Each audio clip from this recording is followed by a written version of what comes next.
Ruslan. I get to talk to a lot of really cool people, man, a lot of artists from all types of walks of life, and today will be no different. So ladies and gentlemen, without any further ado, Mr. Dove Award himself, Mr. Multi #1, we got Aaron Cole, ladies and gentlemen. Yes, sir. What up, bro? Thank you for having me. Let's go! Okay, you are the first rap artist, as far as I know, you correct me if I'm wrong, to win a Dove Award for Best New Artist or Artist of the Year? Refresh my memory. New artist, yeah, Best New Artist of the Year, yeah. Wow. The first rapper in history. Now, if you guys don't know what the Dove Awards are, they're basically the Christian Grammys. It's a big deal. And the Dove Awards have caught a lot of flack for not showing, I would say, hip-hop enough love. But I think you're changing that, man. So congratulations on all the accolades, bro. The number ones, just the consistency that you've put in. You've been doing this thing for a long time. For people who don't know who Aaron Cole is, can you just give us, like my man Hafiz would say, a 30 to 60 second elevator pitch on who Aaron Cole is? Yeah, Aaron Cole, I'm from Bristol, Virginia. Started rapping when I was 3, singing when I was 7. I got serious about it and gave my life to God when I was 12. Got signed when I was 15 to Toby. I went through like an artist development process for a couple of years. When I was 18, that's when kind of like I came out on GoT with Right on Time, joined went #1. And then from there to now, just been figuring out like my sound and, you know what I'm saying, making everything that I do come together. I'm here now, just dropped my second album. And yeah, man, life is good. And the second album got like what, 3 billion streams? Million. Sorry, I wasn't trying to joke. 3 million. It's already at like 3.1 million streams, right? Yeah, it's like 3.6 million streams. Crazy. Excuse me, 3.6 million streams. That's amazing. It's same thing. Okay, so we got to go back to the genesis. So how do you start rapping at the age of 3? Explain that to me. Right. So my pops had a studio. And when I say studio, like, it's not the Ruslan studio setup, you know what I'm saying? we had the church mic, you know what I'm saying? Hip hop EJ 4, no pop filter, you know what I'm saying? No headphones, nothing. We just had like a little setup, and different artists would come in and out of the studio. And so me just looking up to my pops, I just, you know what I'm saying, started sitting into the sessions. And so my uncle used to be a Christian rapper, just in the area or whatever. And I made sure I was in like every single one of his sessions. And I started rapping like whole verses to him at like 3. So I would memorize his verses at 3 and 4 and like rap his verses to him. And so they was like, let's give him a shot. And so they started writing, you know what I'm saying, for me. And I was just doing shows in the area, you know what I'm saying? And my parents was really like instilling it in me, you know what I'm saying? And so then I say about 7, my uncle, who was doing a lot of my writing, he got married, had twins, moved away. And so I was just kind of like being a regular kid. And I grew up in church. So, you know what I'm saying? I was just doing right because of my parents and all that stuff. But that's why I said when I turned 12, I gave my life to Christ for myself. I felt like I really understood like what the gospel was, all that stuff. And that's when I got serious about it. And I felt like God was saying that this is my calling. And yeah, it's just been going since then. But yeah, that's how it started. So let me ask you a question. So you're rapping at 3. You're kind of starting to perform around 7, and there's a video on your Instagram of like you as a kid and doing memory verses, which I thought was beautiful. I was like, man, but even at a very young age, you could see that you are very, very on the word. Like you knew the scriptures. I mean, I think I don't know how many scriptures my 6 turning 7-year-old now knows, but you got a cadence and a rhythm. At the time, is your family, what are they thinking? Like, are they thinking like Aaron Cole's like this is gonna be like crisscross? Like, what are they thinking about? Like, you about to be the Christian Bow Wow? Like, what are they thinking in their mind? Or is it just kind of like, well, we're just gonna let him be him. He's passionate about it, and we're gonna see what the Lord does with this.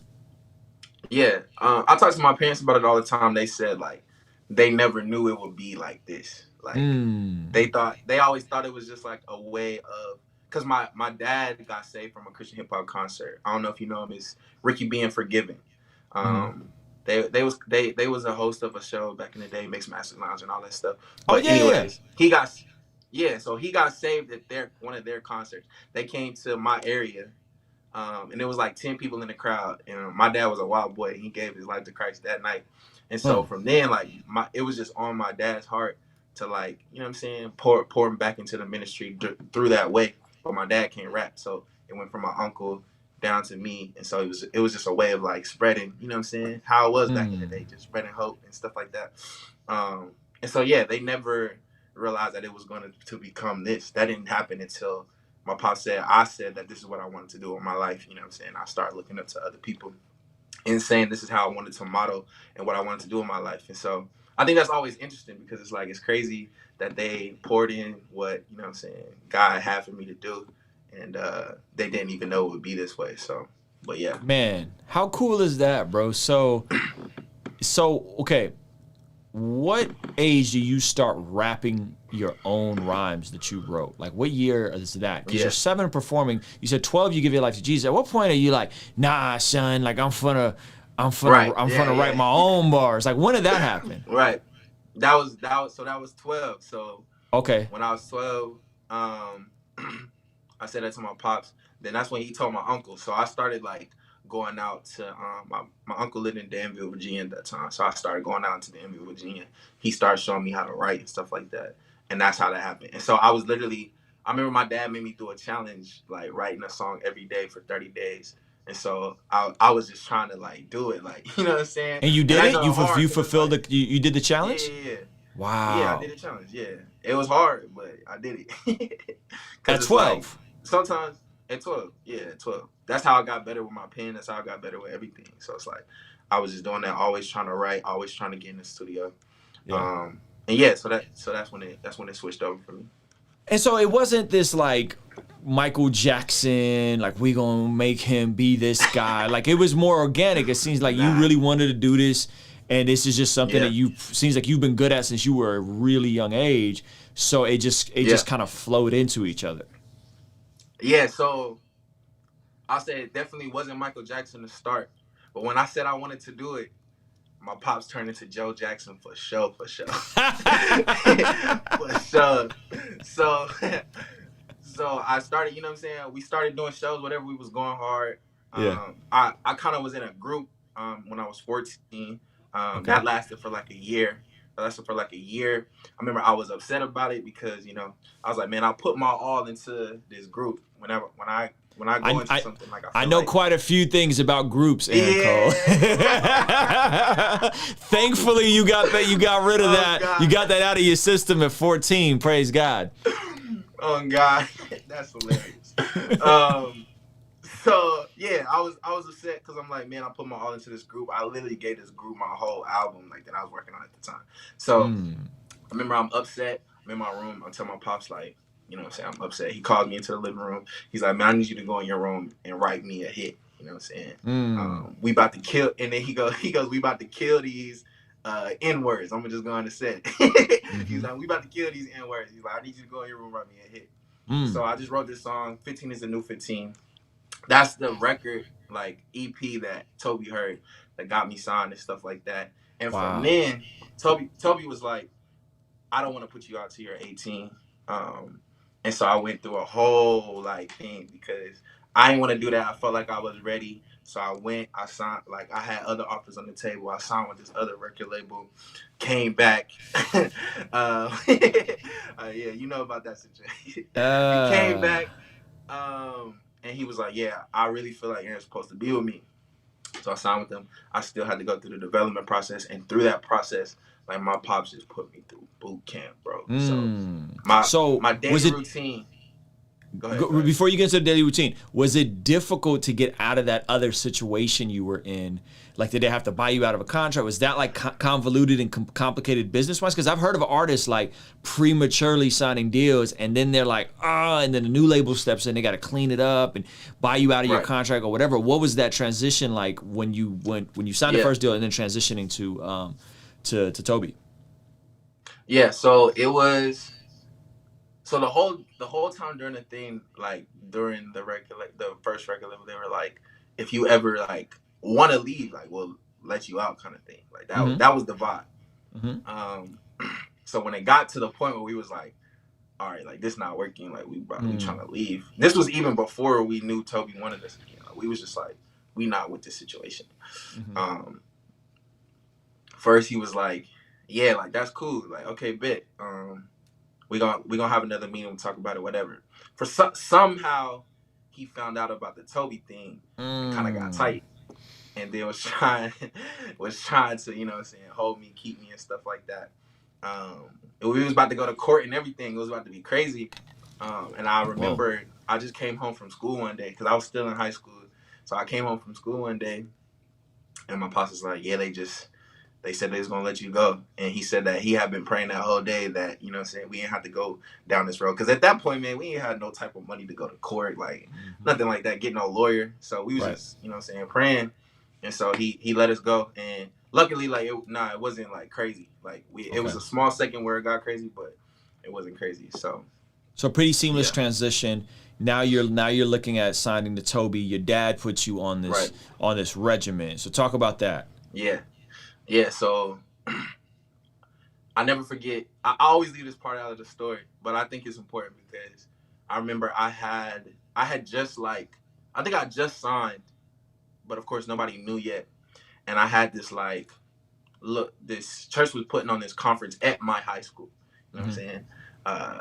And I remember I had to perform at the conference, and I was nervous. Like young, and even now I don't get nervous on stage. Like it's Mm-hmm. kind of like I do it so much, like, you know what I'm saying, Used I to it. don't really get nervous. Mm-hmm. Yeah, but I was nervous, and the reason I was nervous is because it's like these kids I go to high school with, whatever. Mm-hmm. You know what I'm Mm-hmm. saying? And also at that time, like I wasn't really even like vocal. That I can be honest and say now, I wasn't even like that vocal about my faith or anything like that. Like I was just kind of like whatever, like with the kids. You know what I'm saying? Mm-hmm. I Mm-hmm. wasn't wilding with them. I was definitely different, but I definitely wasn't like how I be talking about in my music. I wasn't like that with them, and so it was kind of like a play in my heart of like, dang, I didn't want to go too hard. I wanted to seem cool, but I still wanted to do what I wanted to do. Remember, I came home, my dad was tight.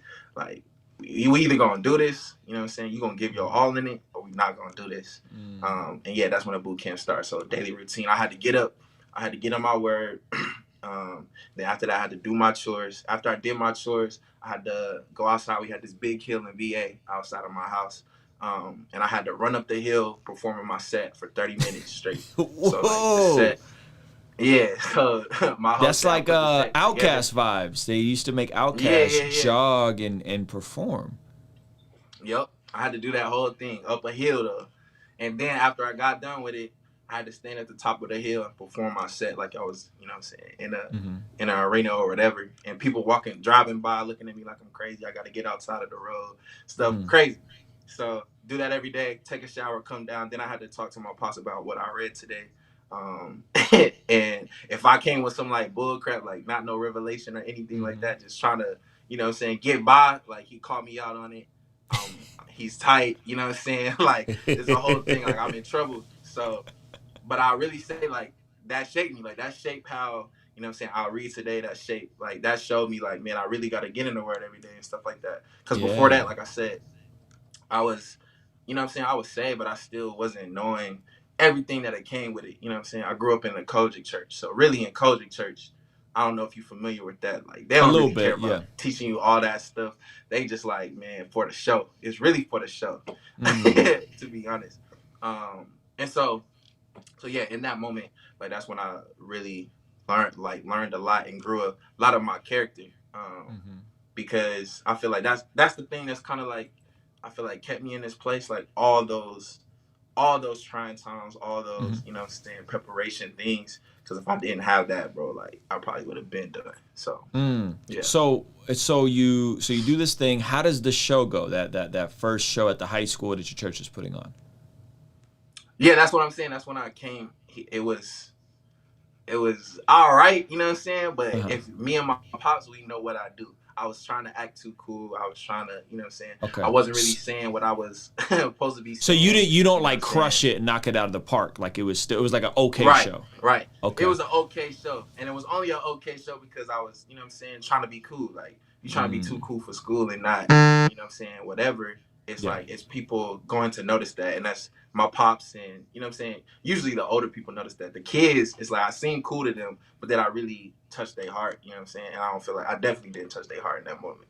You know what I'm saying? I was just trying to be too cool. So then how does the situation with Toby work out? And we're talking about TobyMac. How does the situation come back around the second time, and how does that kind of flesh itself out? He literally, as the thing was wrapping up with the other label, he literally just called my dad back and was like, man, I feel like Aaron's supposed to be with me. Like I feel like it's the artist that I've been praying for. And he was like, as soon as you get out of your situation, like come up to Nashville. So that's what happened. Like we came out to Nashville. So Toby tells you, yo, when you get out of the situation, come to Nashville. You guys come to Nashville. Yeah. How old are you at this point, and what year is this? I'm 15, about to turn 16. So it's like I said, the other situation lasted almost a year. So I'm wrapping up that situation. So I'm 15, about to turn 16. I want to say December-ish, January-ish, because my birthday's in February 28th. So it's like it's around that time, like a couple months before I turn 16. Okay, so and what year is that? Oh man, I don't know. What's the math? Because I'm 22 now. So like 2015. 2015, yeah, 2015. Gotcha. Yeah. I remember who's over there. There's somebody over at Goatee, and we've stayed in touch. Brad, I think is his name. Oh yeah, Brad. And I remember talking to Brad, and he was like, "Yo," and I feel like you already were making a little bit of noise in like the CHH scene, and I remember Brad telling us like, "Yo, like we got this kid. His name is Aaron Cole. He's super dope." And talking to him around 2015, 2016, I think when you had just first signed to Toby. And so I was like, man, that's really dope. And I really think nothing of it. And so now it's super dope to see it all blossom. But they put you through an artist development program, which first of all, shout out to Goatee for actually still doing artist development, because a lot of places don't do that. They want the fine-tuned package with the numbers and the clout and the booming streams and everything. They take you from not really being nothing to, in terms of numbers, to building you up. Tell me about that artist development process, and what did you learn? Because you signed at 16, but you don't come out with your first record until 18, right?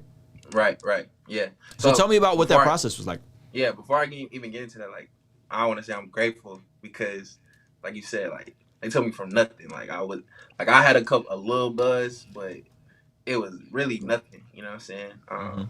So, yeah, that process just looked like they really had me coming to Nashville all the time. Like, I want to say monthly, to just get in the studio with different people. So that's when I first met Dirty Rice, Joseph Polazny, Derek, all that stuff. Like they was just putting me in different rooms, seeing what was happening. And at that time, I was really nervous about my voice, like, which is crazy to think about now. Like I was really nervous about, like, because I grew up singing in my church, because my whole family sings, but like my music was something separate than that. I always felt like, you know what I'm saying? It was like, singing is not part of this music. Like I can do a little melody, but it's really rapping. That's me. I'm the bars guy. You know what I'm saying? Like that's how I was before.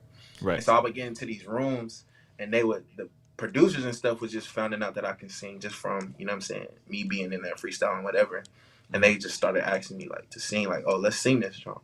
Goatee found that out, and then that's what opened the whole new world of like CCM, the gospel, all that stuff. So that came in the artist development process, because like I said before that, I was nervous. Like I was like, nah, the singing is not what I do. Like it's really the rapping, you know. And so yeah, I'm grateful for that, because honestly, if it wasn't for my singing, like I probably would have a whole different career right now, you know. So yeah, it was that. And then I think the main thing that I learned in the artist development process, because like I said, I have been doing shows, so performing, all that stuff, like I was definitely learning stuff in that time, but I kind of had got that. It was really the hard stuff. It was really learning like, yo, I need to treat the other artists on the tour the same way I treat the janitor that's on the tour. You know what I'm saying? It was stuff like that. Because at that time, I had no even recollection of that. I'm just like, okay, this the janitor. This the person that put up the lights. Like, I don't even need to kind of speak to him. I'm good type thing. You know what I'm saying? When it's like, in that moment, I was finding out that stuff. Like, that's really what character is. Like, treating everybody as equal and not treating somebody that's, you know what I'm saying, ahead of you with more respect just because they can get you into a higher place. You know what I'm saying? Amen. So that was the most thing that I learned in that time, like just the character stuff, the heart stuff, which is what sustains us. So that's so good, man. In terms of that process, did you feel comfortable trusting Goatee at that point? Because a lot of artists wouldn't, right? Like the label, these older guys, and they're telling you like, hey, you really want to consider this singing thing. You really want to consider doing some of these crossover records to CCM world. Like there's this other world out there that opens you up to a massive audience.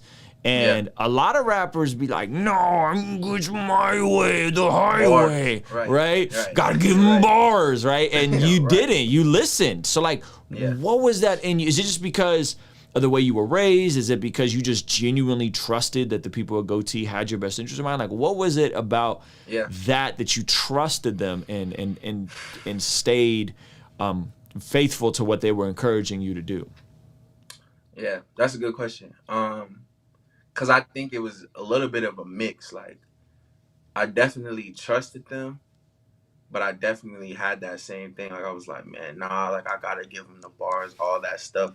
But I think more often than that, like, just because of the people that I had around me, my circle, like, I knew my destiny. I knew, you know what I'm saying? I knew where I was supposed to go.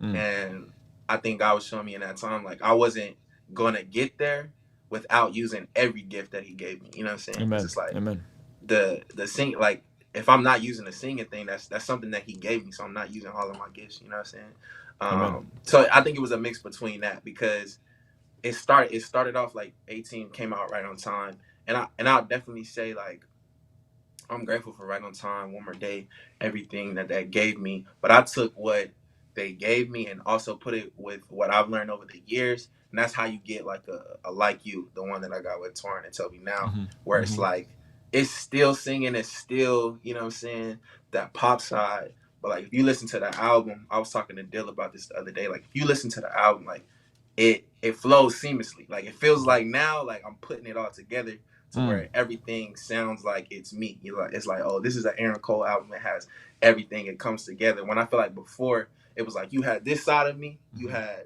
the Right on Time, you had the CCM side of me, and then you had the hip hop side of me. And so I feel like my fans was like, okay, which one is he going to give us? When like this album, I feel like it's just like coming together of like, okay, man, I'm taking what they gave me, I'm taking what Derek gave me, I'm taking what God gave me, and I'm putting it all together to make who Aaron Cole is. So that's dope. Yeah. That's really cool. And I think sometimes gluing it all together and making it feel seamless can be the hardest part when you're multi-dimensional and you can do kind of multiple things. How much of your, like, how much were you able to glean from TobyMac directly in terms of that relationship? And talk a little bit about that in terms of, because he you know, the tours, all that kind of stuff. Like, he did obviously signing you to Goatee, but talk about that relationship and how much you were able to glean from him personally. Man, yeah, a lot. Like, and when I talk about the character stuff, like, that's something that I learned from him. Like, you know what I'm saying? Toby, no matter who you are, like, since I was 15, nobody know my name. So now, like, anytime I text Toby, it's a text right back. You know what I'm saying? If my pops text Toby after Toby won his, like, whatever, like, 6th Grammy, Toby texts him right back, man. Appreciate it. Thank you. You know what I'm saying? Like, and that's moments where you like, man, he don't got to do that. Like, you know what I'm saying? And so that the most thing that I've learned from Toby, like, besides music, besides, you know what I'm saying, all that stuff, because he's definitely taught me a lot of that. Like, I feel like that's my big bro for real. Like, he was definitely in the trenches with me a lot. It's the character. Like, I can always lean on, you know what I'm saying, Toby to show me how to treat people and how to, you know what I'm saying, handle situations. Even even the situation with, you know what I'm saying, his son passing. Mm-hmm. Like I was close to Truett and all that. And I remember I went to the funeral, and just Toby's like heart and Toby's like view of it was just like crazy to see, like how tapped in he be to God. You know what I'm saying? And so yeah, that's a lot of the stuff of handling situations and stuff like that I learned from Toby, and he's been with me. Like anytime I want to call him, like he always answer the phone and stuff like that. So it's been dope. Does he give you a lot of freedom with the music, or is he kind of hands on, or like how does that flow? Definitely now, like I literally, this album I kind of like just turned it in. Like the only time that he kind of like spoke in was like when we started working on Like You. So we had the studio session together and stuff like that, and we just was chopping up about the album. I showed him some of the songs and stuff like that, and he, you know what I'm saying, he gave his 2 cents and stuff like that. But I think he trusts me now, you know what I'm saying, like how I trust him with certain stuff. Like he just trusts me with the vision that I have for my music, because a lot of artists, and he tell me all the time, like even some of the artists that he has signed, like he has to be more hands-on because they don't have a vision for it, or don't know where they want to go. And that's just not me. Like I know, like if I'm making an album, I know where I want to go with it. I know what I want to do with it. So I think he trusts me with it. So yeah, I think that says a lot about him in terms of being so secure in who he is to sign an artist who has a vision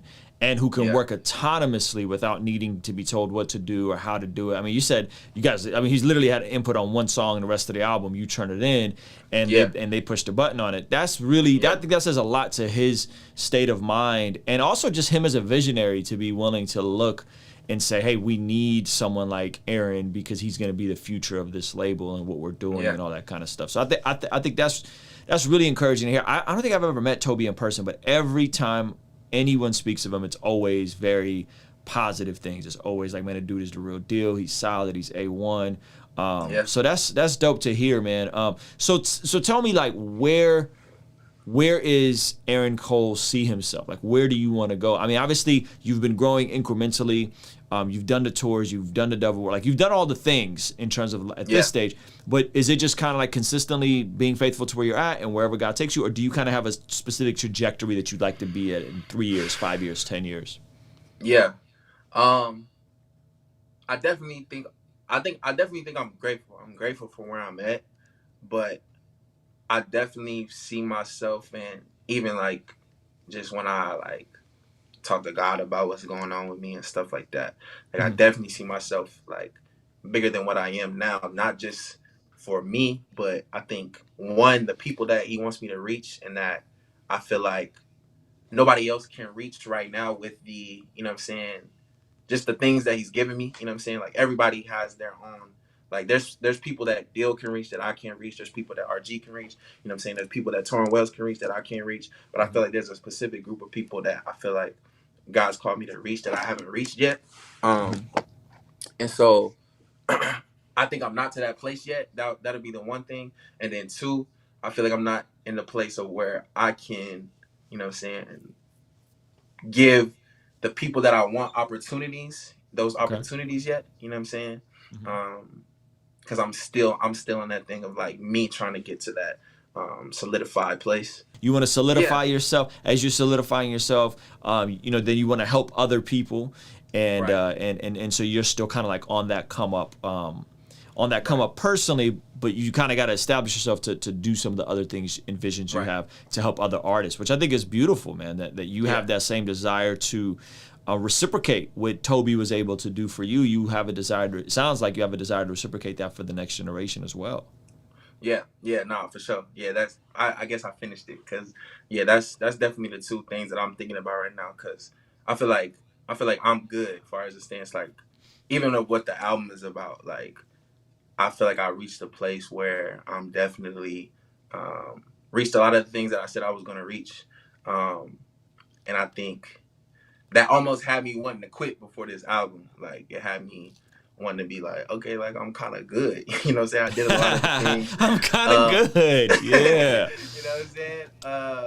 But like I said, like which I feel like the whole album is about, like it's about remembering who you are, remembering where you came from, and that's what helps you keep going. Like me, remembering my why and remembering, you know what I'm saying, why I do what I do. That's why I'm like, okay, yeah, nah, I'm not even close to done yet. You know what I'm saying? Come on. So yeah. Yeah, that's good. And you recently got married. For sure. For sure. Let's go. I love seeing like, young brothers get married, man. You're what? This is like a couple months, right? Man, like 2-3 weeks. 2-3 weeks, couple weeks, man. Yeah. So talk about that and what was your desire, because you're 22, so I was 23 when I got married. You're still young. Yeah. What was it about wanting, like, how did that happen? And clearly that's something you desired, to get married young. Talk about some of the benefits of just starting your life and your family earlier than what society would tell young men to do. You gotta wait till you're 25, you gotta wait till you're 30, you gotta know yourself, right? All that nonsense. And you're 22, married. Talk about that, man. Yeah. I think it just kind of happened naturally. Like I've been knowing her for like 2-3 years now. And we just kind of like grew, and we was long distance. Like she lives in Dallas. She lived in Dallas.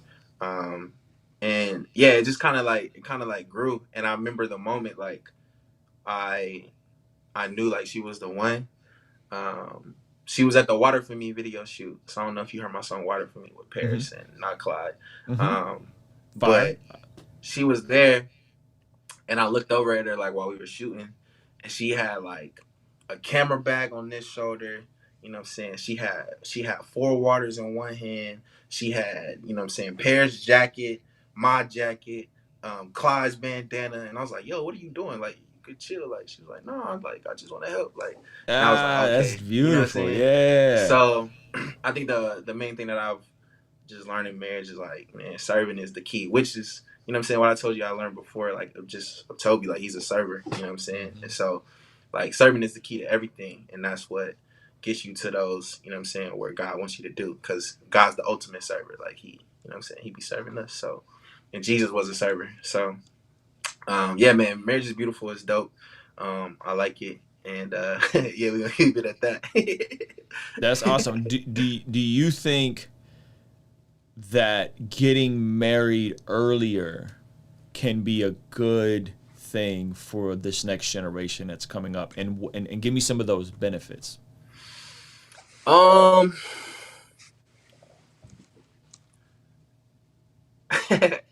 right, I think it can be, but I also think like the generation today of just the social media generation and all that stuff, like it might not be because, okay, like because of the like what our generation like values. Like, okay, sometimes talk about it.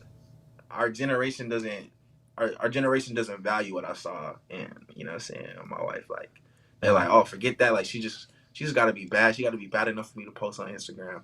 She got to be, you know what I'm saying, bad enough for me to take to this place so I can say that I got the baddest girl. I can't be with a girl that looked like this because of this, you know what I'm saying? I think our generation values that a lot, and I think that only comes from, you know what I'm saying, they seeing that all the time. Like, they're seeing that on Shade Room. They're seeing divorces. They're seeing all that stuff.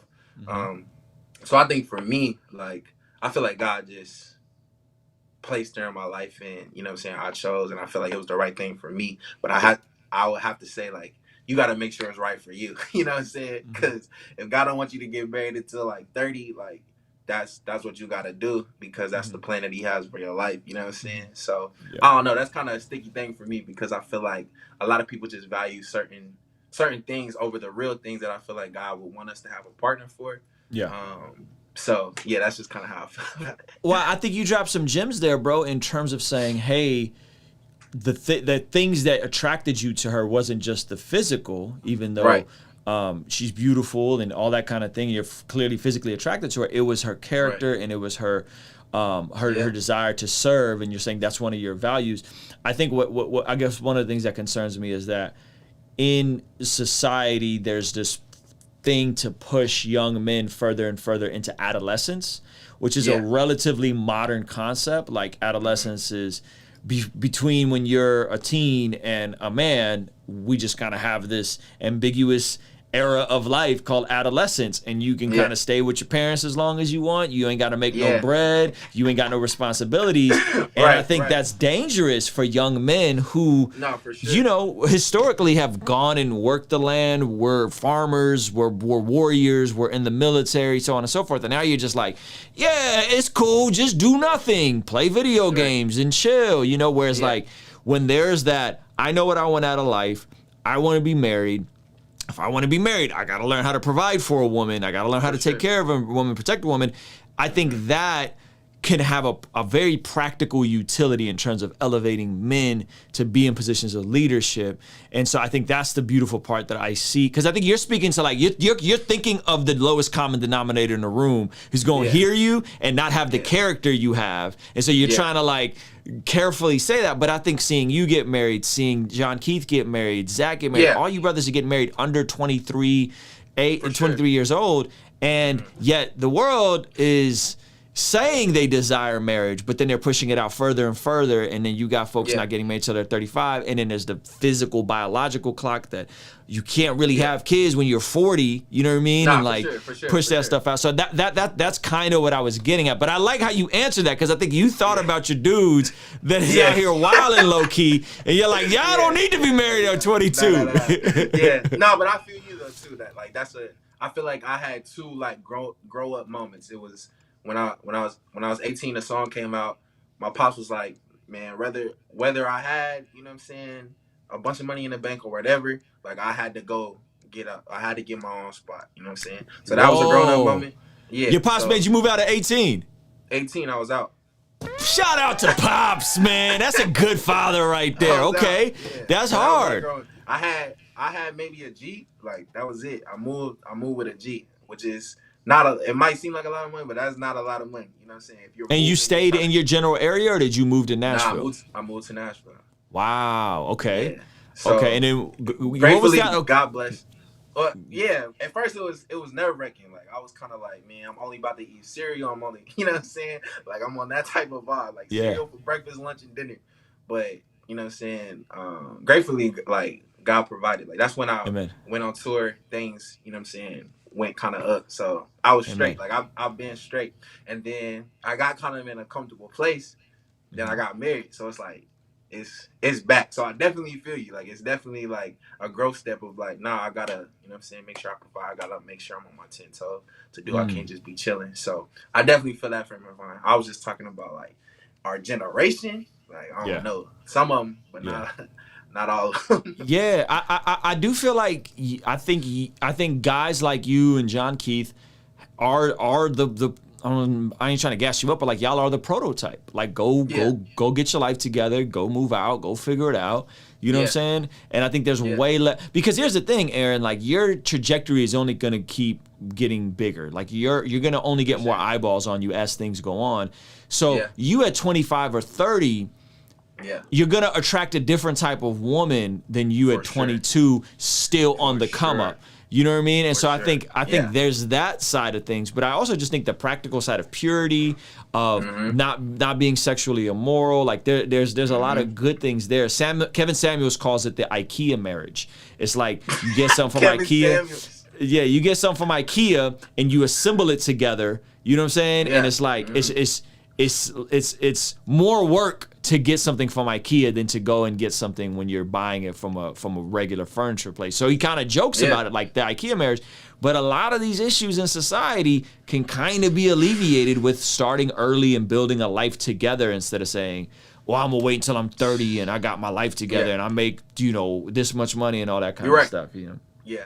You're right in that sense too. I definitely always wanted to, you know what I'm saying, be with someone that was kind of on the come up. So yeah, you're right in that too. I was just making sure I didn't, you know what I'm saying, speak out. You're not prescribing marriage at 22 to everybody watching. Respect to you, because I think that's shrewd on your part. Well, let's get into some of these questions. I know you got to go soon. Let's do it. We got a couple questions. So this questions came up a lot, and I think this is interesting. So this questions came up a lot. Has Christian Grey influenced your sound? And people said like they heard some influence from Christian Grey on the record. I don't know. I don't know. I feel like just because y'all sing and make R&B music, I don't know if that's y'all sing right. I don't know if that's like influence as much as like y'all do similar things. But is there some influence? Yeah, I don't know. I think it's kind of that. Like we just both sing and rap. I will say, I feel like School of Roses, the first School of Roses, was probably one of the most classic CHH albums. Crazy record, yeah, amazing. So I definitely was tapped into that album a lot. But yeah, I think my influences are kind of like a wide range because I do so much. So it's like number one, I always say Kirk. You know what I'm saying? Which is kind of weird, but it's like I grew up on Kirk. But if you think about Kirk, Kirk is in like almost every genre. Like if he's doing songs with people, like he's doing songs with Toby, he's doing songs with, you know what I'm saying, Lil Baby, he's doing songs with whoever, you know what I'm saying? And so I look to them, I look to Toby the Wigway, I look to, you know what I'm saying, singing wise, music, soul child, like that type of vibe. I feel like it's my influence more, you know what I'm saying? Whatever. Yeah, music, soul child, that's what I'm talking about. Yeah, man. Yeah, have you had a chance to get in the studio with Kirk Franklin yet? Not yet, bro. That's really the next thing. I'm not gonna cap to you. Like that's on the list. You and Kirk would be special. One of my dreams, and you may think this is weird. I'm a huge gospel music guy. So I really want to do a record with Fred. Like that's like one of my like bucket list items. No, man. it goes Kirk, then it goes Fred. See, I would put Fred above Kirk personally because I feel like Fred music means more to me. But Kirk's catalog is bar none. Like his catalog is crazy. Did you watch the verses? Yes. Yeah. I mean, just to me, like far as the, you know what I'm saying, the songs is just different. Like I feel like he has a wider range of audience of like, you know what I'm saying, whatever. But personally, I feel you. Like Fred is crazy. You know what I'm saying? Amazing, he got a different type of, you know what I'm saying, different type of vibe. But yeah, I feel you though. It's right there. I feel like it's Kirk and Fred. Like, and shout out to my man Street Hymns who introduced me to Fred and we went to the studio a couple years ago and I got to meet Fred. And Fred's a good guy. He prayed for us. Like he's the real deal. Like Fred was like the real deal. And I get that sense from Kirk. Again, I haven't met Kirk. But I gathered, like listening to his podcast, listening to him in long form, it seems like both of them dudes is like really love Jesus and is really out here. Right. You know what I mean? Yeah. So this is a good. If you think about it, the people that still like kind of doing that thing, they always got probably good character things to say about them. Like I just put that out there. Like Kirk, Fred, Toby, like they've been here for years, and I feel like the thing that sustained them is the characters thing. So. Yeah. Amen. Okay, this is a good question. That's kind of a follow-up. Shout out to Kevin who asked this. He says, what does living in the world and not of it mean to you? So being in the world but not of the world. I think it's a great question. I kind of talk about this a lot on my channel. How would you define that for you, Aaron? Like clearly you're in the world, you're up on fashion, you're up on the slang, you know what I'm saying? Like you're making music that's not just exclusively for Christians. But you're distinguished. You're different. You moved out at 18. You come from a great family. You got married at 22. You're being responsible. How does that look like for you living in the world versus being of the world? Yeah, that's a good question. I think for me, because I have a lot of, you know what I'm saying, friends and stuff like that, like a better word, that's in, you know what I'm saying, in the world or, you know what I'm saying, whatever.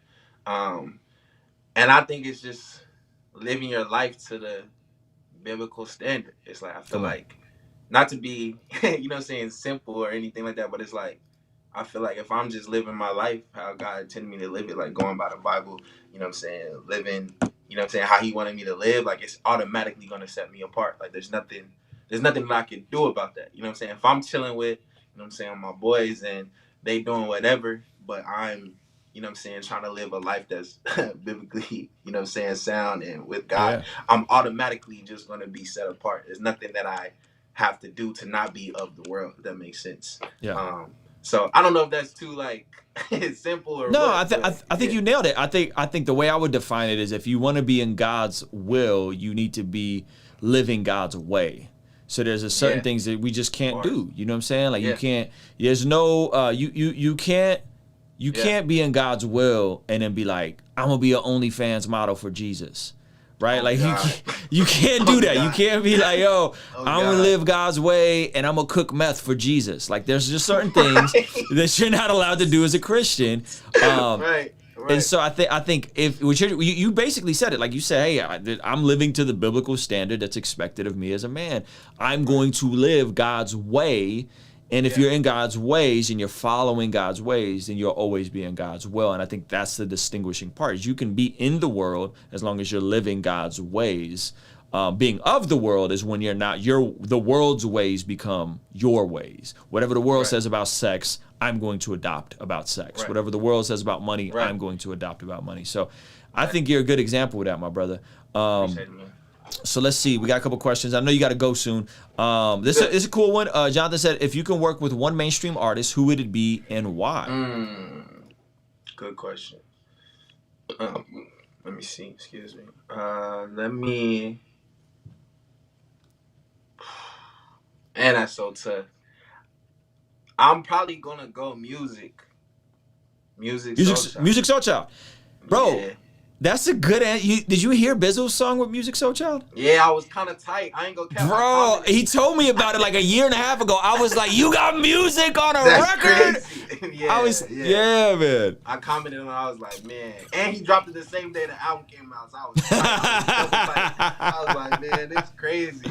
Yeah, I would definitely say music. I can't think of nobody else right now, but that's probably one that'll be like, oh snap, I got a song with music. You know what I'm saying? So yeah. It almost when someone beats you to the feature, you almost feel tight because you're like, dang. You know, it's like I was like when I saw like Kanye do a song with Fred, and granted Kanye's on a whole nother level, but I haven't heard anybody rappers really do records with Fred at all. I feel that. Dang, man. Now when I do a song with Fred, everybody gonna be like, you trying to be like Kanye? Yeah. I felt that way with when Craig did the Tory John. I was before Tory got married, like that was my celebrity crush. No cap. I can't even cap to you right now. Like that was, I wanted to do a John with Tory. Like I wanted to do a song with Tory, whatever. Everyone that followed me at that time knew, like, yo, Aaron's trying to do a song with Tory, whatever. And man, Craig did a song with Tory. I was sick. yeah. And Tory from around this way too. She from Temecula, which is like 45 minutes from where I'm at. So she's good people. We having some technical issues. We good? Oh no. Hey, if y'all watching this live, we doing some Q&A with my man Aaron Cole. Let's see. We're going to jump back into it. We're going to try to get to as many questions as we can. It's a busy weekend for him. Let me jump back in, and we're back. Okay, let's do some more questions, and then we're going to wrap here in just a second. I'm sorry, bro. Everyone's blowing up my phone. So airplane mode, baby. All right, let's see. I got that joint on Do Not Disturb, but it's still coming through. It's still hitting you. What is going on? All right, this is a good question. How did you pick the features for your album? Also, appreciate you for being such a genuine artist. God put right on time and not by chance so perfectly on my life. Congrats on a new album. So how did you pick the features for the album? Man, thank you. Appreciate it.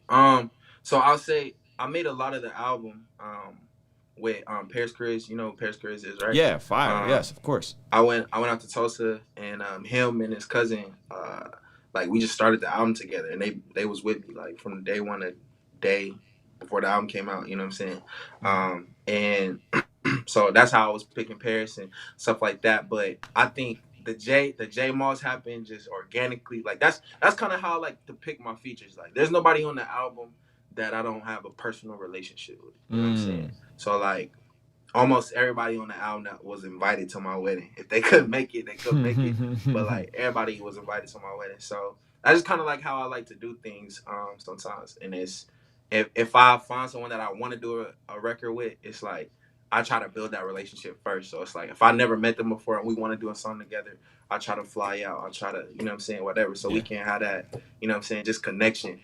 So I think that's what happened this time. Like the J Moss was the biggest one on there. I feel like J Moss and Torrin and Toby.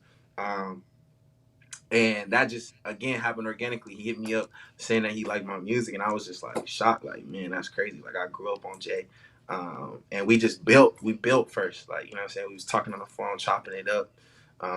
And then I just got the right song. Same thing with Torrin and Toby. Like, of course, I'm signed to Toby, but Torrin's like my boy. I just left his rehearsal and stuff like that. So, I kind of like to get genuine relationships with people, and it feels like it's a natural, you know what I'm saying, coming together when I do songs with them.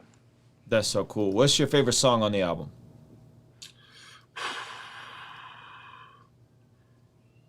I say I had two.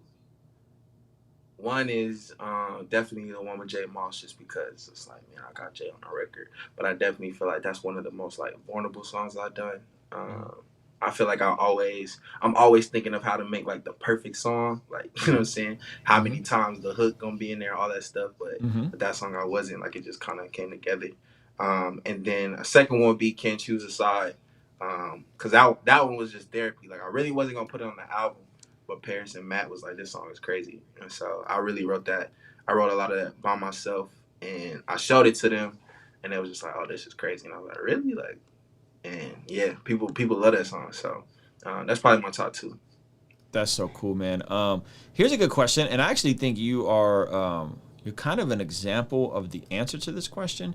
And I want you to answer it, and then I'll give you my kind of like why you're the example for this. So this is a good question. It says, what advice you have for rappers who are just starting in the CHH, you know, based on your experience? Folk rappers, Christian rappers, people trying to get into CHH, based on your experience, what advice would you have for them? I would probably say, I definitely want to hear why you think I'm an example of this. But I would probably say, keep working. Like, I feel like people, when they first get into this thing, they have a lot of expectations of people. Like, they feel like they're owed something. Like, because we're Christians, we're owed you to do a feature with me. Like, come on. It's like good old Christian entitlement. Yeah, like, come on, dog. Like, yeah. I feel like when I first came in, like, it wasn't a lot of love. I'm not gonna cap. Like, it wasn't until I started doing things. So it's like that goes with everything. I heard this story of one of my comedian friends. He did this drawing with Sinbad, and he was like hype. Like, he was like, oh snap, I got a show with Sinbad, whatever. And he was like, he got to talk to Sinbad backstage. And he was like, man, what's the one key to success? What's the one key to making it in this thing? And he was like, man, keep working and keep being funny. And I always listen to that. It's like, man, keep working, keep making sure my craft is right, and the doors are going to open. You know what I'm saying? If you keep just doing your thing. So that's a gem. And we did a conference Sinbad was at, and that dude he's stand up, man. Sinbad is a good dude. Really stand up guy. I would say, I think you are the example in this sense. I saw you on TikTok fairly early. And so despite you being signed to Toby, despite you doing these tours and Dove nominations, I don't know if you had won the Dove Award yet, but I remember swiping through TikTok, and I don't know what your numbers are like on TikTok. I honestly haven't looked, but I remember looking and like, I remember looking like, yo, this dude is on TikTok. Like, he is signed on TikTok in the trenches with the rest of us because you saw the opportunity of a different audience putting in the work on TikTok. And I think that says a lot to your work ethic and your grind and your fearlessness. And I think, if you're a new artist, you need to be on these platforms that are rewarding virality early and working on your chops and understanding how attention works, because there is a lot of opportunity out there, whether it's TikTok, YouTube Shorts. They're pushing a lot of YouTube Shorts out right now, which is basically YouTube's version of TikTok. I don't know if you've been on a YouTube app and then got lost on the YouTube Shorts section. It's like a whole nother part of the YouTube. I'm like, whoa, like there's a lot here. So I think what I mean by like you're one of the prototypes for that is I feel like you are willing to do things that regular signed artists aren't willing to do. And be willing to try and experiment and do things like that. And so I think that's something that's huge. And I think that said a lot about your willingness to be on these platforms. Like, if you're a rapper right now and you're not on TikTok, like, what are you doing? You know what I'm saying? Like, that's what I would say. Like, what are you doing? If you're not constantly making vertical short form content, and you don't have an audience, how many rappers, Aaron, have you recently heard of, Christian rappers that you didn't even know existed 6 months ago, but you recently heard of it, and they got 500,000, 200,000 on TikTok, booming. You know what I'm saying? And then they're slowly crossing stuff over, and they got more followers on Instagram than a lot of signed artists, right? And it's because there's a lot of opportunity out there. Do you want to add anything to that before we go to this last question? Sure. I definitely would say, though, I haven't figured that John out yet. I know that.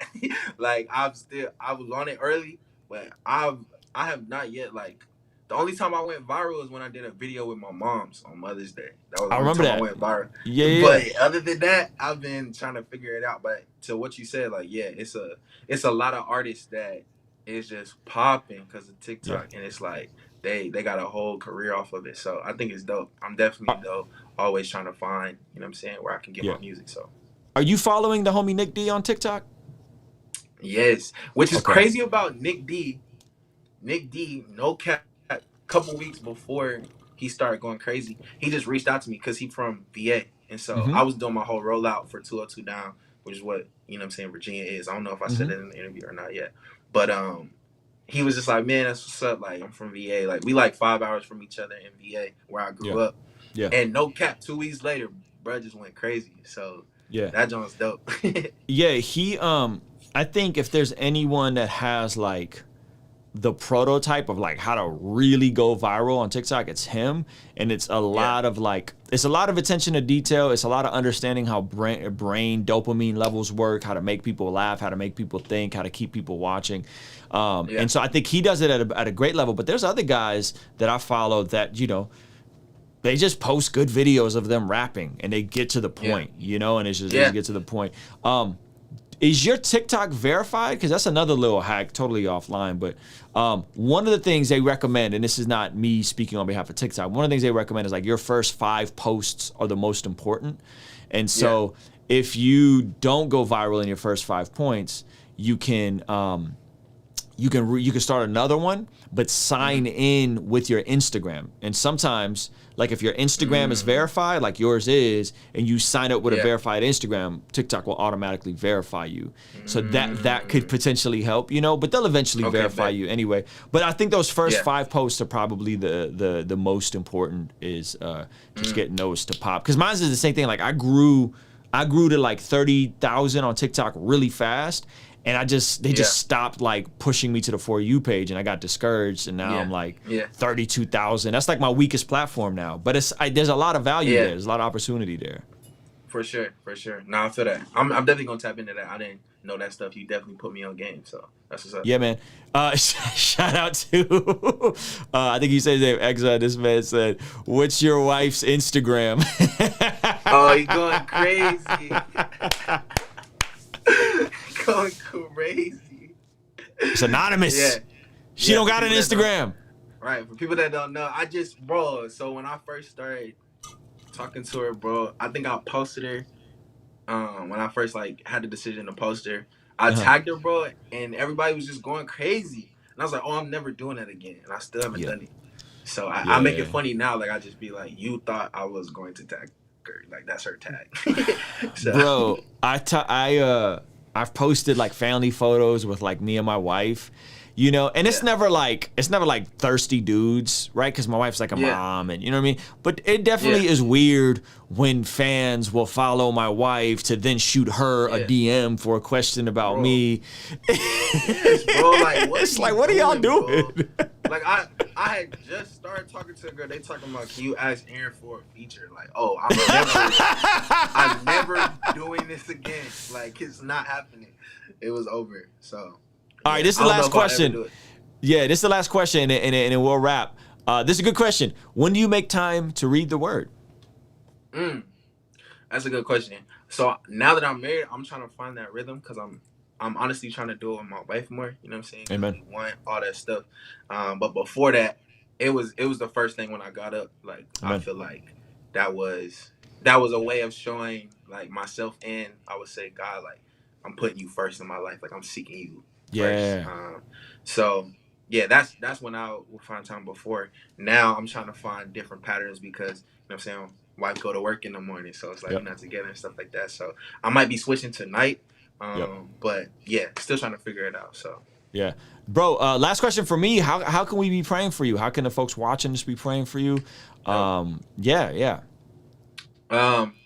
mean, definitely. You know what I'm saying? Just got married, so marriage for sure. I pray this album reaches people that it, you know what I'm saying, needs to reach. I pray, you know what I'm saying, just pray for me that I stay, you know what I'm saying, tapped in, you know what I'm saying, to God how I need to be tapped into him. So you know what I'm saying, I can lead people well, you know what I'm saying, because I feel like I talk about this with my mentor a lot of like, rather us you know what I'm saying, Christian artists want to believe it or not. Like, we kind of like pastors to those people that, you know what I'm saying,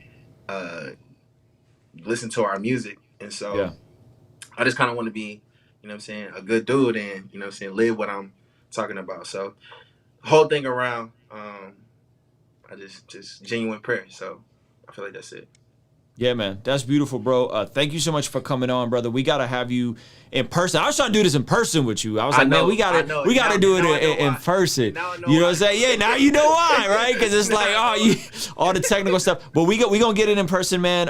Especially like 2022, things is like opening up a little more. I know that you're in Nashville now, so that's a lot I can get into when I go out there. So let's get together in person, man. Thank you so much for doing this. Congratulations on the album. Y'all go run them numbers up, man. Follow the guy on the gram. Run the album. Come to the tour too. Come to the tour. Come to the tour. Are you coming to Cali?